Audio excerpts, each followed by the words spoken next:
Meu esposo tentou de todas as maneiras comprar um veículo, você não tem ideia, de todas as maneiras. Tentamos pelo banco, tentamos guardar dinheiro, não deu certo. Deus não permitiu que fosse o nosso dinheiro que nós guardássemos para poder dar entrada no veículo. Aconteceu outras coisas que a gente precisou usar esse valor, essa quantia que estava guardada.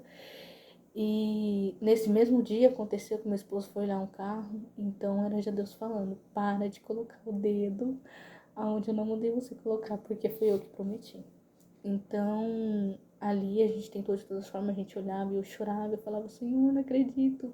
E eu tinha um desejo muito forte de ter dois tipos de veículo, dois modelos.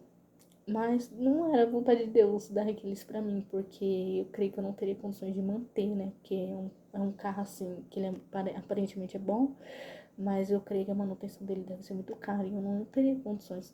O meu também não vou dizer que não é muito cara a manutenção dele, porque e eu oro pra Deus, não deixe quebrar. Porque se quebrar, Jesus, eu não tenho dinheiro pra arrumar, não. Porque as peças dele são muito caras. Mas Deus, ele é fiel.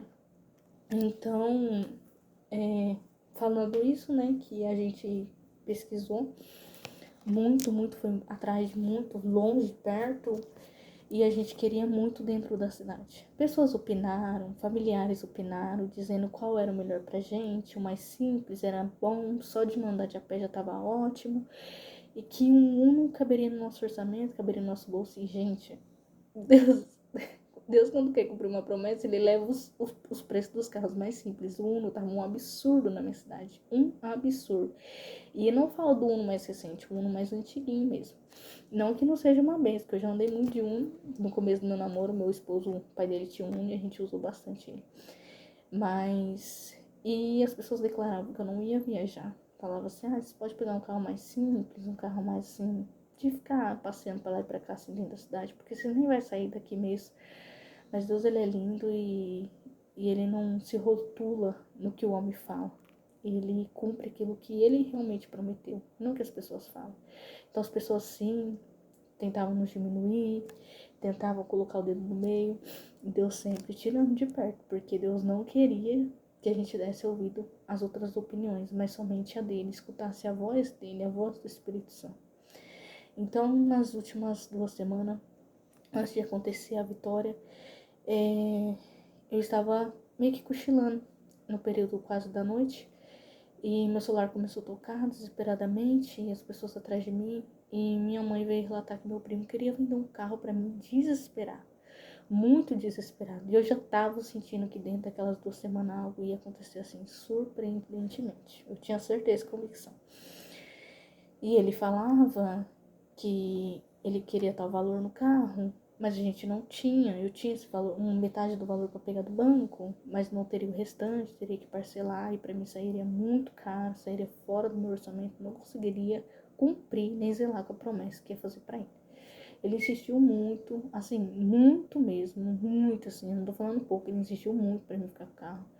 Só que eu senti que aquilo não era de Deus, porque Deus, ele não age na pressa. Tudo que é na pressa não vem do Senhor. Porque quando Deus quer agir, é tudo na calmaria, é tudo na tranquilidade.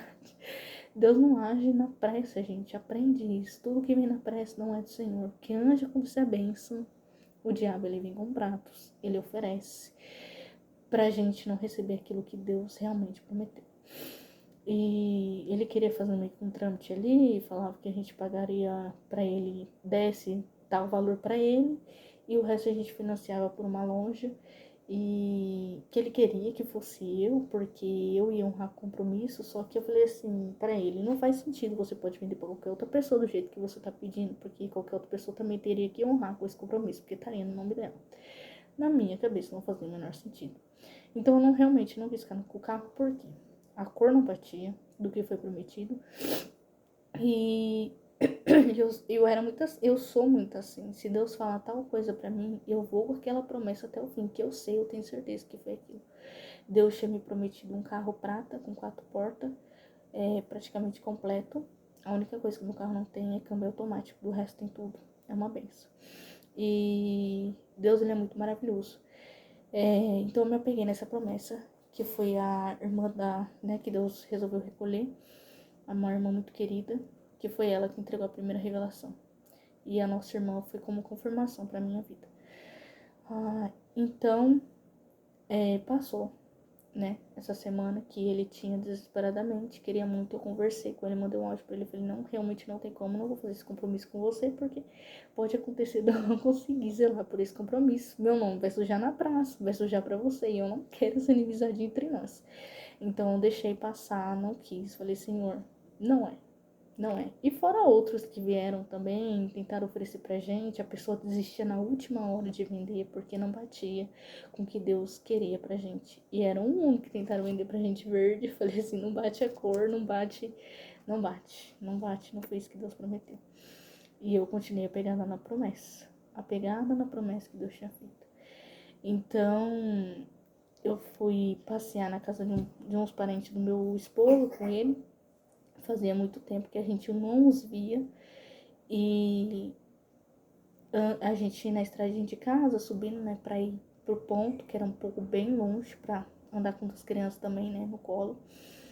Um rapaz aqui da rua, né, um conhecido do meu esposo, ofereceu carona pra gente poder tá indo até lá no ponto. Ele deixou a gente lá, e no meio do caminho, eu já sabia que Deus estava fazendo algo, porque foi comentado. Eu falei, Senhor, o Senhor está me incomodando a algo e eu não tô entendendo o que é. O Senhor tá querendo me tirar uma zona de conforto que eu só tô esperando de ti, porque da minha vontade já tá aqui. Eu quero ter esse carro, eu quero ter esse veículo, eu quero. Então eu não tô entendendo essas indiretas que eu tô recebendo. E aquele rapaz falou, vocês precisam muito de um carro. E a gente tava sentada num palio branco, 2 portas. Não batia a promessa. E ele falava que queria vender aquele carro pra gente, que ele só precisaria de uma entrada, o resto ele parcelava de uma forma bem fácil. E a hora que eu desci do carro, eu falei pro meu esposo, não é a promessa. Não vamos meter o pé pelas mãos, não vamos adiar aquilo que Deus prometeu, vamos esperar. Porque se estão oferecendo coisas que a gente procurou muito, ninguém dá oportunidade de a gente comprar. Se as pessoas estão chegando e oferecendo o carro para vender pra gente, é porque Deus está prestes a nos dar a vitória. Então, chegamos ali na casa dos parentes do meu marido. Um parente dele foi buscar a gente ali na beirada da pista. E antes de sair de casa, eu falei pra Deus. Porque, na verdade, um tempinho antes, eu acho que uns 2, 3 dias antes, uma semana antes, eu ficava perguntando pro meu esposo, até quando a gente vai ficar sem veículo? Eu preciso de uma resposta, preciso de você. Eu acho que depende de você, porque a promessa foi pro meu esposo, não foi pra mim. Deus prometia que entregar uma chave na mão dele, não na minha. Não foi na minha, foi na mão dele. Porque eu acho que se dependesse da minha ansiedade, até hoje eu não teria esse carro. Porque eu sou uma pessoa muito ansiosa. Nessa questão, se Deus prometeu misericórdia, eu fico enchendo muito as paciências de Deus. Então ali, eu olhei pra cara do meu esposo e ele falou assim, tem que ter paciência. Só que eu já tinha perdido a minha paciência, irmão, pra você ter ideia. De 3 orações que eu fazia, 4 eu reclamava com Deus sobre esse assunto. Eu não conseguia orar mais por ninguém, nem por mim mesma, nem pela minha falta de paciência, por nada. Eu só falava, Senhor, quando o Senhor vai cumprir tua promessa? Era a única pergunta que eu fazia a oração inteira, ia dormir chorando